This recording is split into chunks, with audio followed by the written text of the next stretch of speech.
I have a nose for trouble. It's what makes me a damn good investigative reporter, but it's also what lands me in situations like this.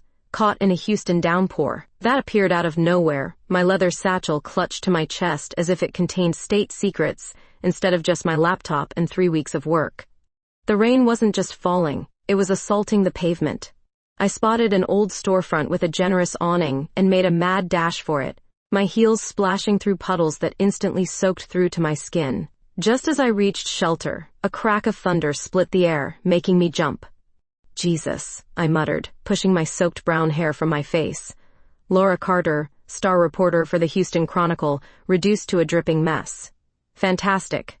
I was just starting to wring out my blouse when I heard footsteps splashing toward my sanctuary.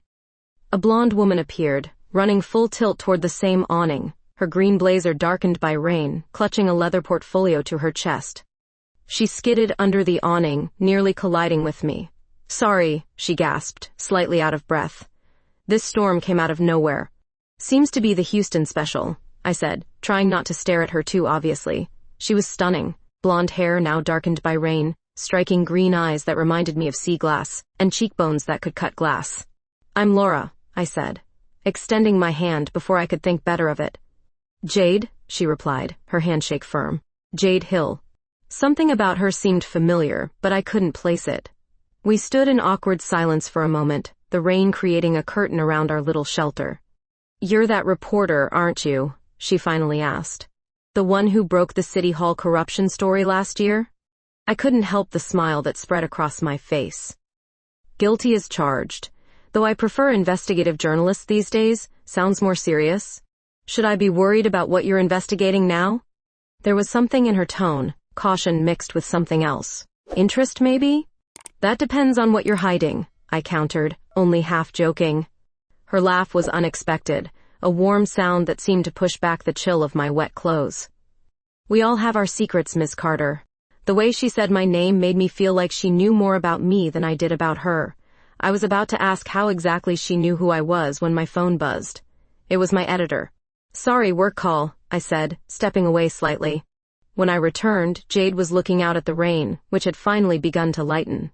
Everything okay? She asked. Just my editor breathing down my neck.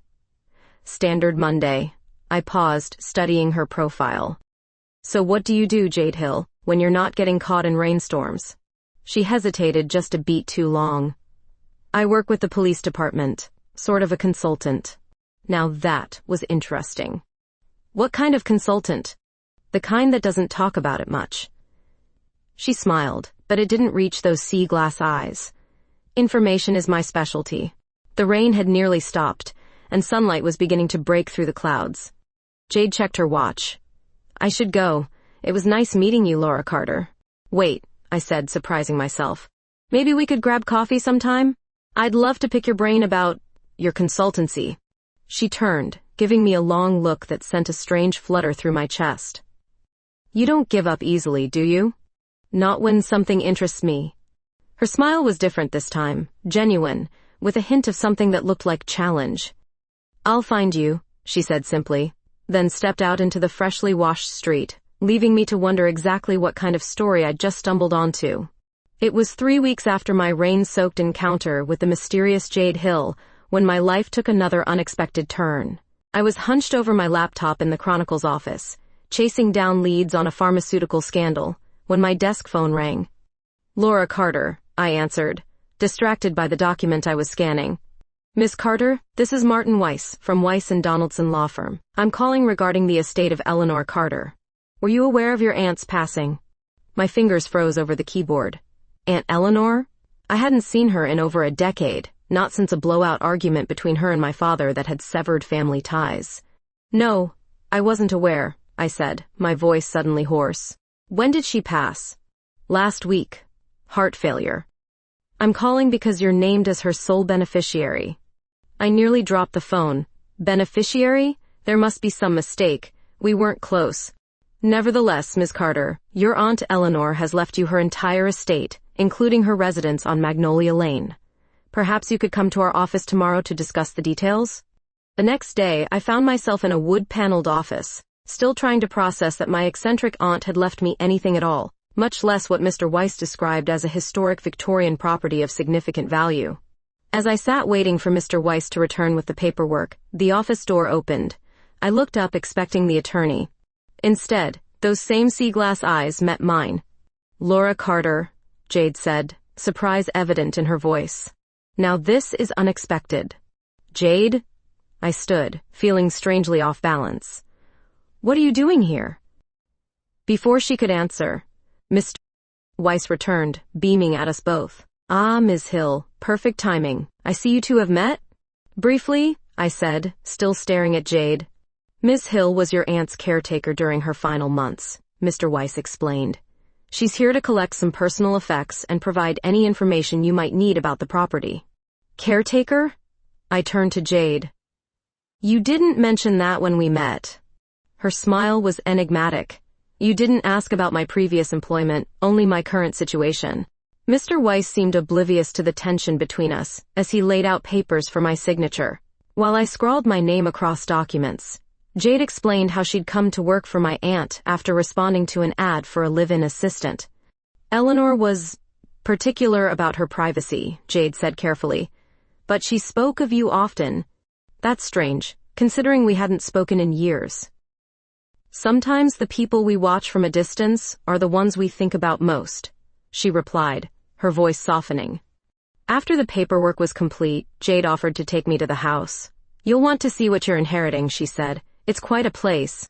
The drive to Magnolia Lane was filled with an electric silence. I had questions, dozens of them, but something about Jade's composed profile kept me quiet until we pulled up to the iron gates.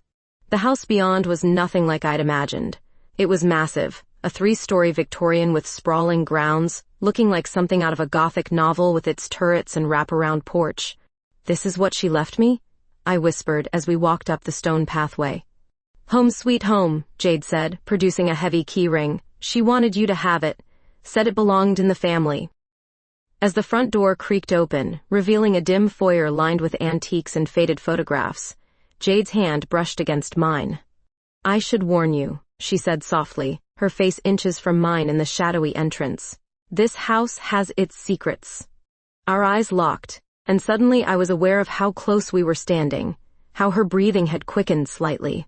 Before I could respond, she leaned forward and pressed her lips gently against mine, a kiss so brief I might have imagined it, except for the lingering warmth it left behind. "Sorry," she whispered, not sounding sorry at all. "I've wanted to do that since that day in the rain." I found myself speechless as she stepped past me into the house, leaving me to follow with my heart hammering against my ribs, and the strangest sense that I wasn't just inheriting a house. I was stepping into a mystery. "I need your help with something," I said to Jade over the phone, a week after that unexpected kiss. I'd been avoiding the mansion, using work as an excuse, but the truth was I couldn't stop thinking about those green eyes in that brief moment in the doorway. "Let me guess, the house is too much to handle alone?" There was amusement in her voice. "Actually, I want to research its history. My editor thinks there might be a story here. Reporter inherits mysterious mansion kind of thing."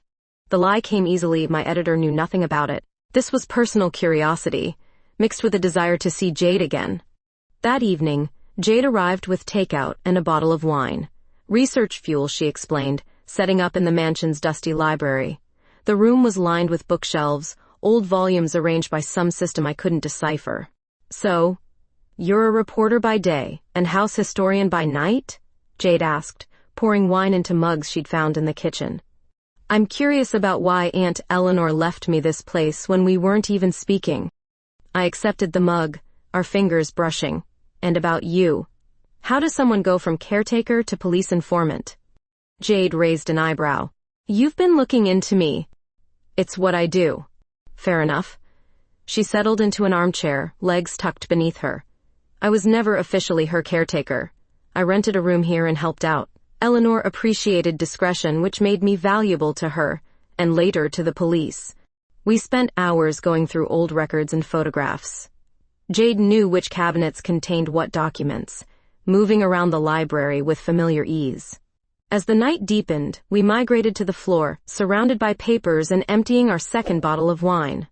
"Look at this," I said, holding up a newspaper clipping from 1974.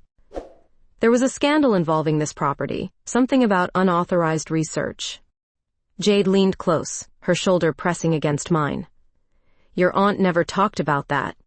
She was protective of this place's reputation. The proximity was distracting.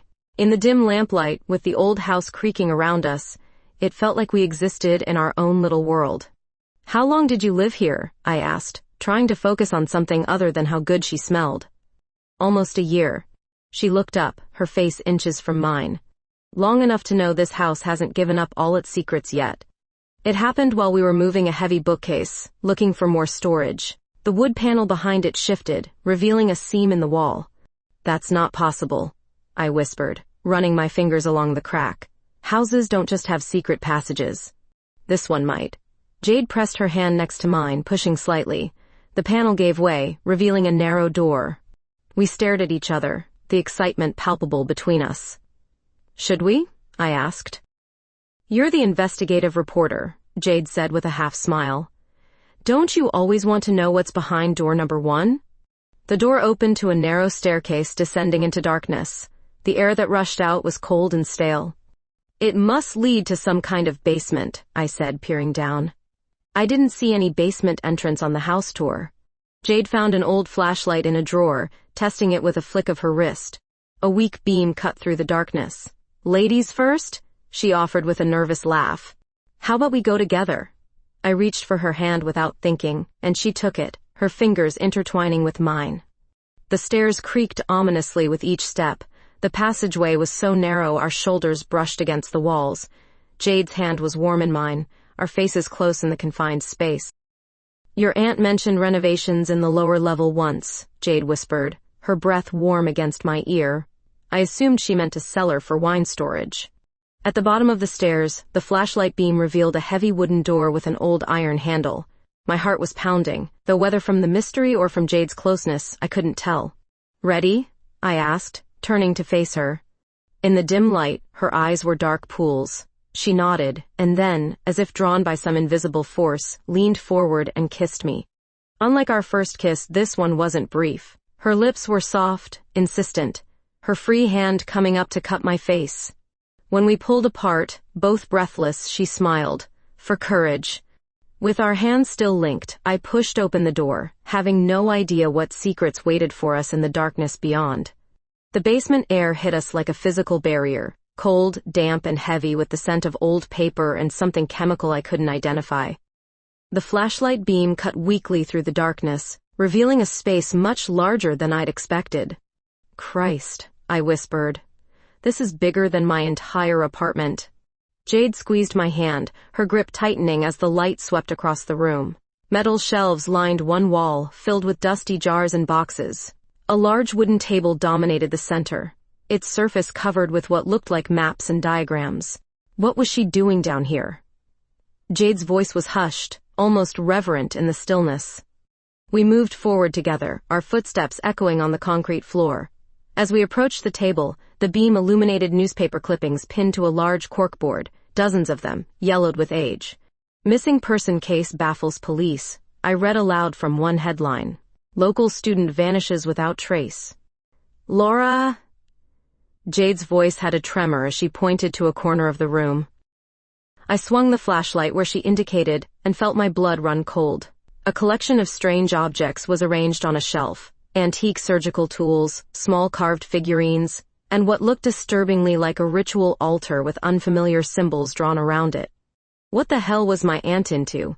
My voice sounded strange in my own ears. Jade pulled away from me suddenly, moving toward a metal filing cabinet. She yanked open a drawer with such force that several papers fluttered to the ground. I didn't know, she said, rifling through files with shaking hands.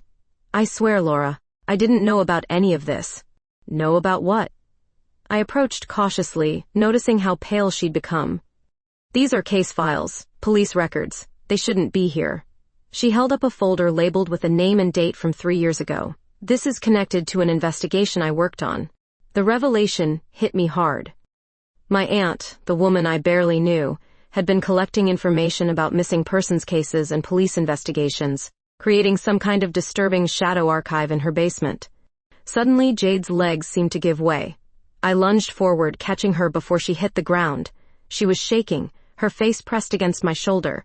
Hey, it's okay, I murmured, lowering us both to the floor, holding her against me. It's not okay, she whispered. These are my cases, my informants, people I helped protect. How did she get this information? I had no answer, only questions multiplying in my mind. We sat there on the cold floor, clinging to each other in the darkness. We should go back upstairs, I finally said. We need more light, and I think we both could use a drink. Jade's face was inches from mine, her eyes glistening with unshed tears.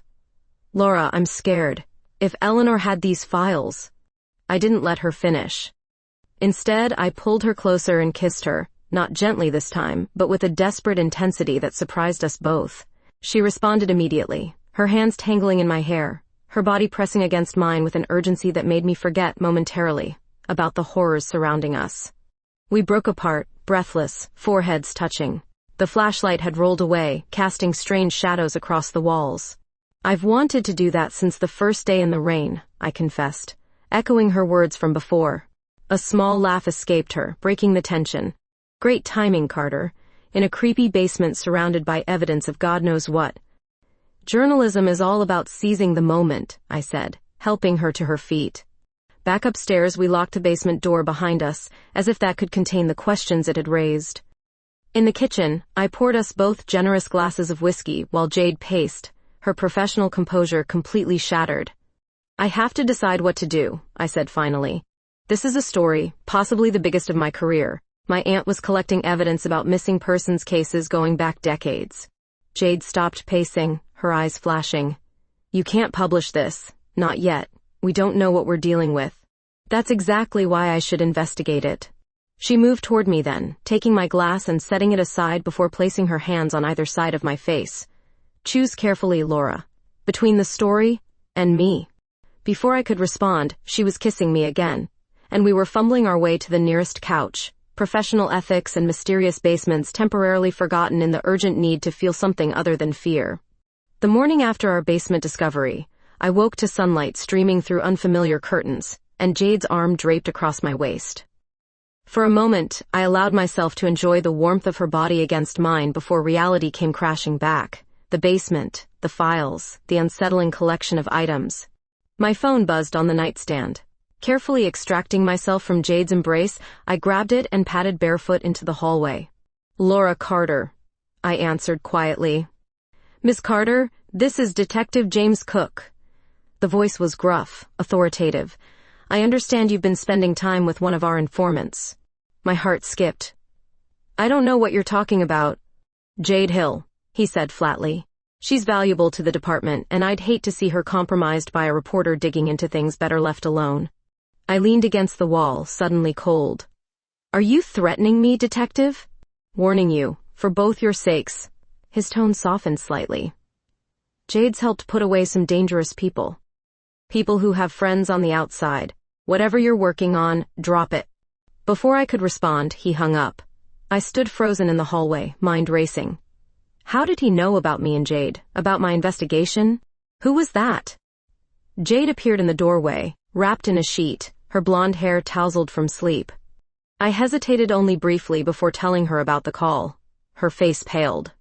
Cook is my handler, she explained, sitting heavily on a nearby chair. I've worked with him for years on organized crime cases. He's protective. He knows we're together, I said. How? Jade looked away. He probably has someone watching me. It's standard procedure for informants in sensitive cases. Great, I muttered. So much for privacy. Later that morning, we went for coffee at a small shop several blocks from the house. Jade was quieter than usual, her eyes constantly scanning our surroundings. You're spooked, I observed, reaching for her hand across the table. With good reason. She leaned closer, her voice barely above a whisper. The cases in those files, they're connected to an investigation I've been helping with for 3 years. People have disappeared for knowing less than what's in that basement. Then help me understand, I pleaded. Who was my aunt? Why did she have all that information? Jade shook her head. I don't know. She hired me through an agency, paid well, asked few questions. I needed the money and the hiding place at the time.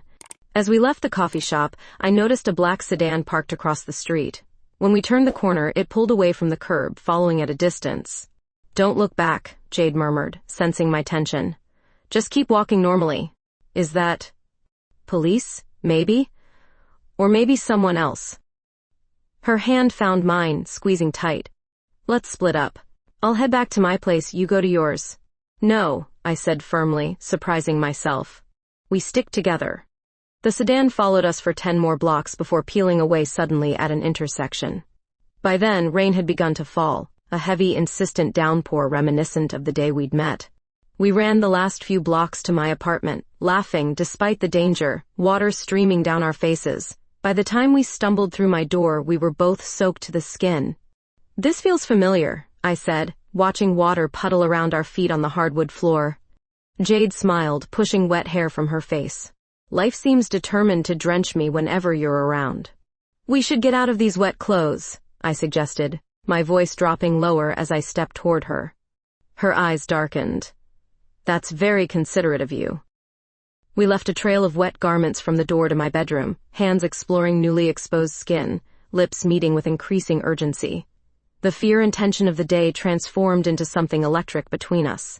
Later, as rain continued to drum against the windows, Jade traced patterns on my bare shoulder.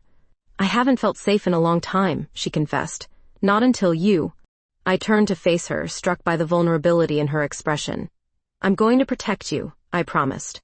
"Whatever's going on with my aunt's house, with those files, we'll figure it out together." She kissed me softly.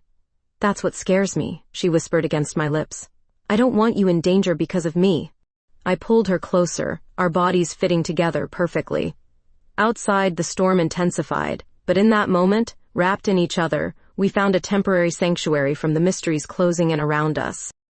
Morning light spilled across my bed, illuminating Jade's auburn hair spread across my pillow. I blinked in confusion. Hadn't she been blonde when we met? The realization hit me. She'd been wearing a wig that first day in the rain. "You're staring," she murmured without opening her eyes, a smile playing at her lips. "Your hair," I said simply. "It's not blonde." She opened her eyes then, something vulnerable flickering across her face. Part of the job. Different looks for different situations. She propped herself up on one elbow. "Does it bother you?" I reached out, running my fingers through the copper strands.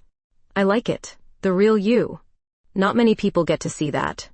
She caught my hand, pressing a kiss to my palm. "I've spent so long playing parts, sometimes I forget who I really am."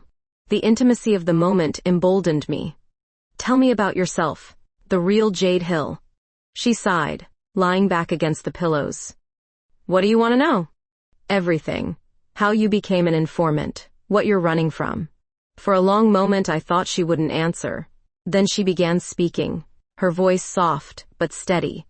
5 years ago, I was dating a man named Marcus Reeves. Charming, wealthy, attentive. Everything a girl is supposed to want. Her expression hardened. I didn't know he was trafficking women through his import business until I found documents in his office.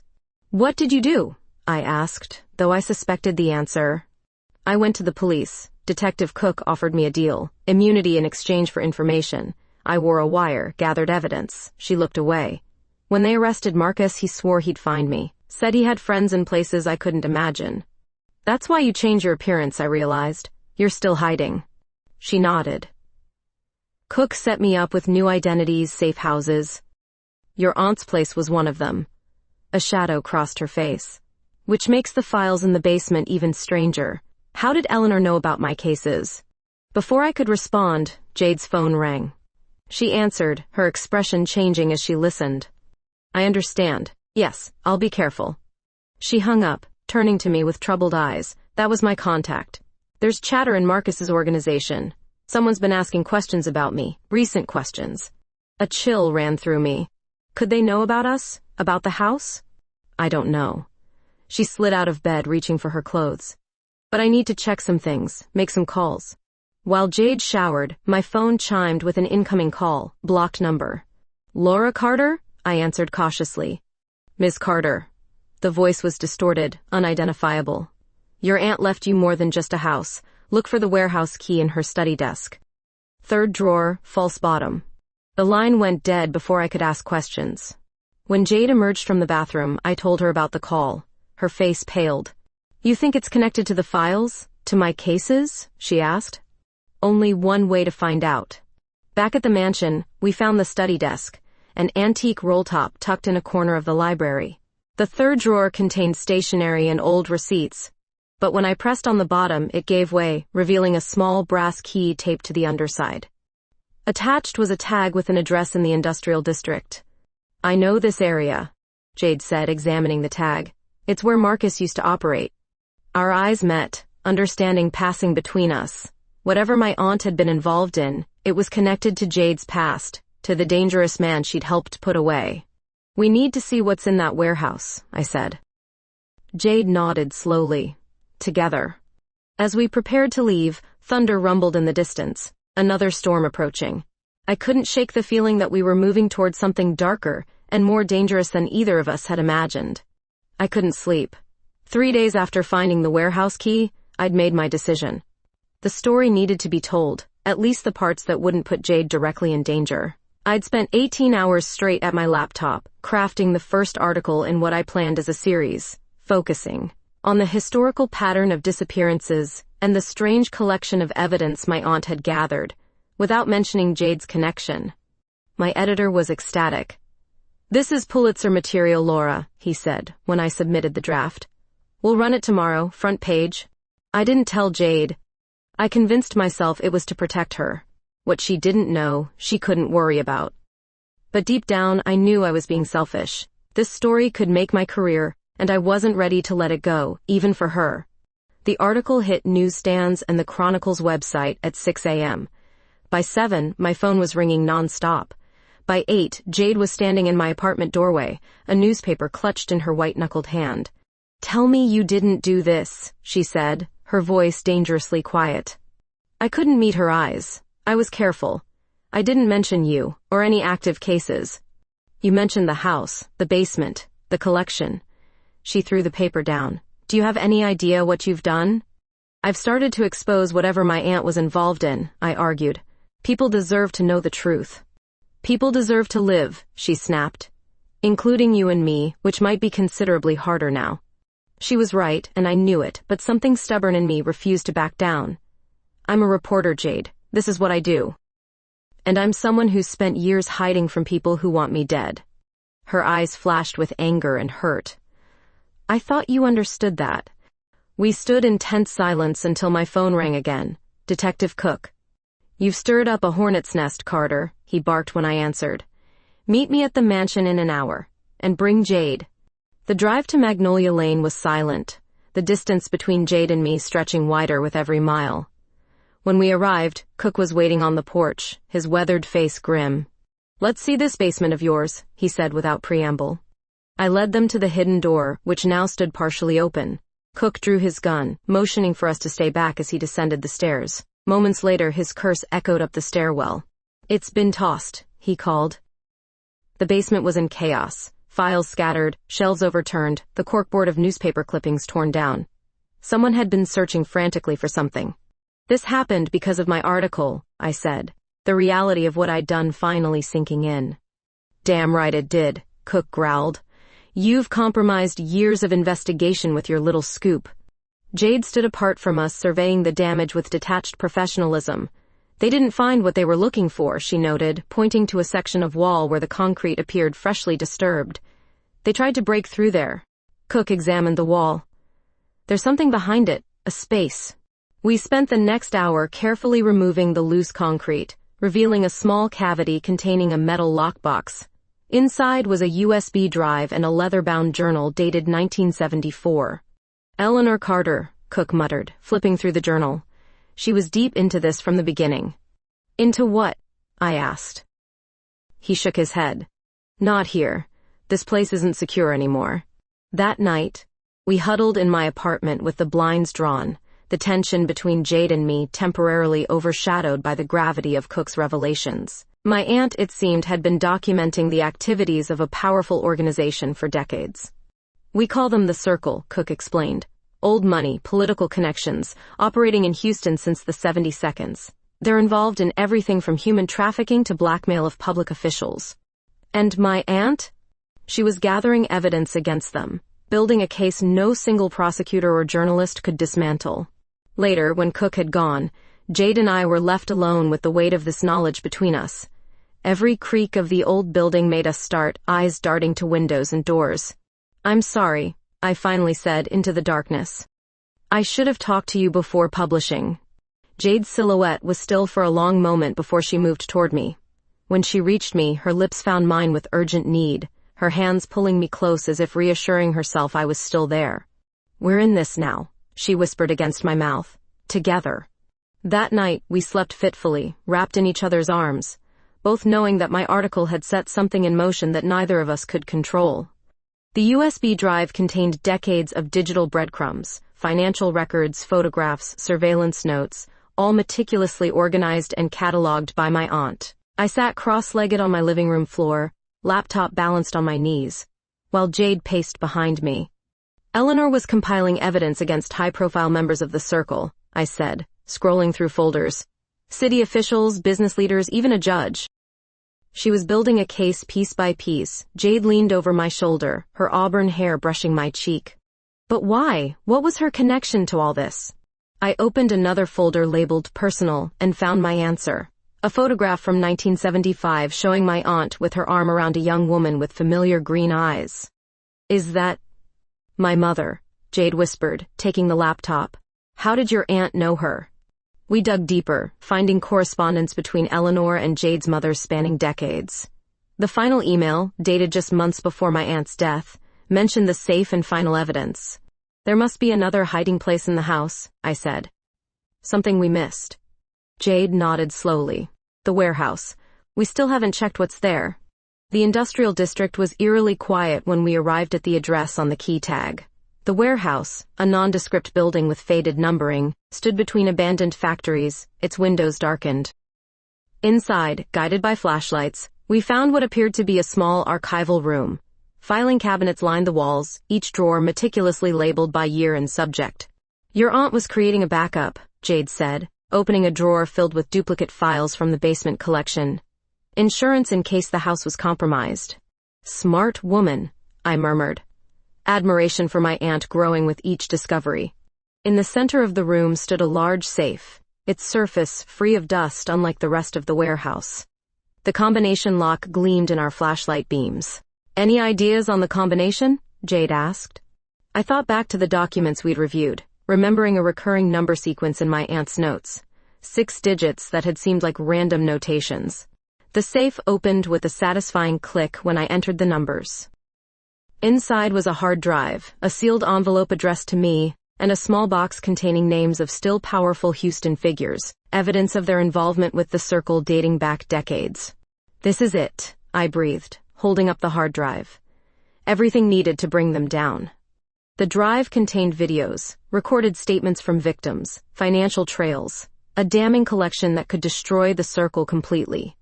Back at my apartment, we argued over what to do next. The journalist in me wanted to publish everything immediately, damn the consequences. Jade advocated caution.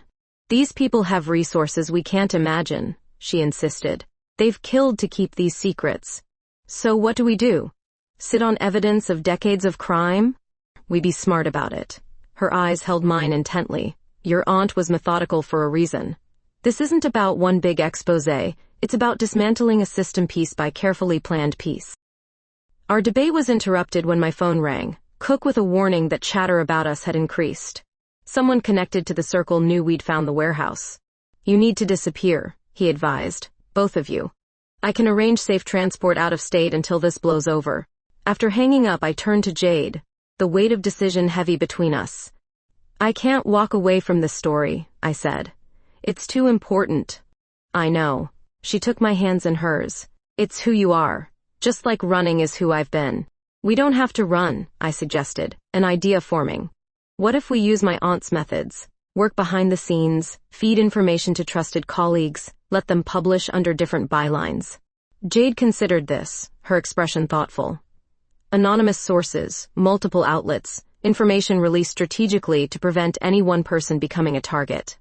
"Exactly." I moved closer to her. "We could do more damage that way than with one front-page story." She smiled slowly. Laura Carter, willing to give up the byline of a lifetime. I'm impressed. Some things matter more than having my name on a story. I cupped her face in my hands, like making sure we're both alive to see the end of this. That night, as we developed our plan, the distance that had grown between us since my article published finally began to close. We were partners now, not just in uncovering the truth about my aunt and the circle, but in whatever future awaited us beyond this mystery. 6 months after discovering my aunt's secret archives, the first dominoes began to fall. 3 separate news outlets published exposés on corruption within Houston's elite circles, none bearing my name, but all built on the evidence Jade and I had carefully distributed through a network of trusted journalists. The compromise hadn't been easy. Every instinct in my reporter's body screamed to claim the story, to see my byline above the headlines that were now rocking the city. But each time that urge surfaced, I'd look at Jade and remember what mattered more. Detective Cook had been right about one thing. Staying at the mansion was no longer safe. We put it on the market, though not before retrieving every scrap of evidence my aunt had hidden there. The sale went through quickly, a young tech entrepreneur, eager to restore the Victorian to its former glory, unaware of the secrets its walls had held. Are you sure about this? Jade asked as we watched the moving company load the last of the furniture we'd decided to keep. An antique writing desk, a few paintings, books that had belonged to my aunt. It's your inheritance. It's just a house, I said, though we both knew that wasn't entirely true. Besides, I've got other plans for the money. Those plans materialized in the form of a cottage in the Heights, a charming 2-bedroom with a wraparound porch and a garden that had seen better days. It wasn't grand like the mansion, but from the moment we walked through the front door, it felt more like home than anywhere I'd lived before. You know, Jade said as we unpacked boxes in what would become our shared office, I've never lived anywhere longer than a year since I went into hiding, never put down roots. I paused, a framed photograph of my aunt in my hands. Is that what we're doing, putting down roots? She smiled, the afternoon sunlight catching the copper in her hair. I think we might be. The work continued, even as we settled into our new life. Every few weeks, another piece of evidence would make its way to another journalist, another prosecutor. The circle was being dismantled piece by methodical piece, just as my aunt had planned. Marcus Reeves, the man Jade had helped put away years ago, had his conviction extended when new evidence connected him to 3 additional trafficking cases. His network of protection crumbled as his associates faced investigations of their own. On a warm spring evening, as we sat on our new porch swing watching the sunset, Jade's phone pinged with a message from Cook. The last of them, she said, showing me the text. The judge who'd been protecting Reeves. They arrested him an hour ago. It's really over? I asked, hardly daring to believe it. As over as these things ever are. She leaned her head on my shoulder. There will always be others trying to build something like the circle again. But for now, yes, it's over. That night, we christened our bedroom properly for the first time. No looking over our shoulders, no fear of being watched or followed. Just us, the soft glow of lamplight on skin, and the promise of mornings to come. Later, tangled in sheets in each other, Jade traced the line of my collarbone with her finger. I've been thinking about what happens next. I was half asleep, content in a way I'd never experienced before. I haven't had a real job in years, just informant work, safe houses, temporary identities. She propped herself up on one elbow. But I'm good at research, at putting pieces together. I smiled up at her. Are you asking me for a job, Ms. Hill? More like a partnership. Her eyes were bright in the darkness. Private investigation. We'd make a good team, the reporter and the former informant. I pulled her down for a kiss that started gentle and quickly became something more urgent. I think we already do make a good team. Morning found us planning our future over coffee in our tiny kitchen, a future neither of us had dared imagine 6 months earlier. Outside, spring rain tapped against the windows, but it was nothing like the downpour that had brought us together. No more running, Jade said, her hand finding mine across the table. No more hiding, I agreed, thinking of all the stories yet to be told, all the truths yet to be uncovered, together. Through the window, I could see the garden coming alive with the first green shoots of the season. Like us, it was just beginning to reveal what it could become with the right care and attention, with time and patience, with roots grown deep enough to weather whatever storms might come.